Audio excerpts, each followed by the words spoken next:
মানুষ একটা জিনিস খুব ভুলে যায়। সে ভাবে যদি আমার কাছে টাকা থাকে সব ঠিক। কিন্তু ভাই, একটা কথা মনে রেখো, টাকা মানুষকে বড় করে না, চরিত্র বড় করে।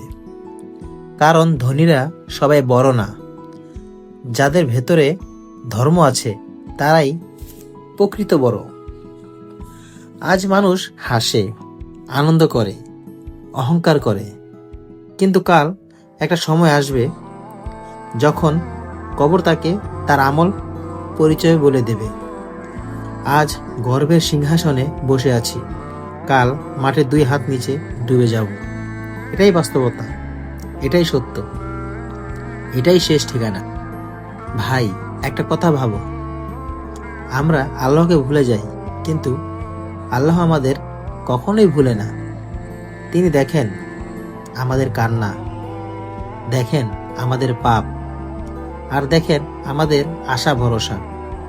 যার রব আল্লাহ, তার ভয় থাকার কথা, কিন্তু দুনিয়া তাকে ভুলিয়ে দেয়। তবু জানো কি, আল্লাহর দিকে এক কদম এগোলেই তিনি তোমার দিকে দৌড়ে আসেন। কি সুন্দর ভালোবাসা! লোকের ভালোবাসা শর্তের উপর দাঁড়ায়, কিন্তু আল্লাহর ভালোবাসা দাঁড়ায় রহমতের উপর। এই ভালোবাসাকে কেউ হারাতে পারে না।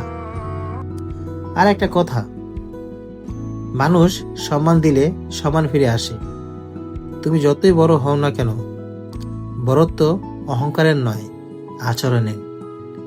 হাসি মুখে কথা বলা, এক গ্লাস পানি বাড়িয়ে দেওয়া, ভালোভাবে সম্বোধন করা, এগুলো ছোট কাজ, কিন্তু আল্লাহর কাছে বড় আমল।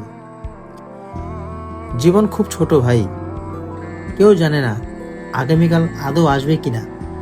তাই হাসো, ক্ষমা করো, ভালোবাসো, আর আল্লাহকে ভয় করে অন্তরকে পরিষ্কার রাখো। আর ভাই, আমার শেষ কথা, দুনিয়াতে তোমাকে প্রশংসা করবে, কিন্তু আখিরাতে শুধু তোমার আমলই তোমাকে বাঁচাবে। তাই আজই বদলে যাও, কাল কারো হাতে নেই। তো আমার কথাগুলো আপনাদের কেমন লাগলো অবশ্যই অবশ্যই কমেন্টে জানাবেন। ধন্যবাদ সবাইকে।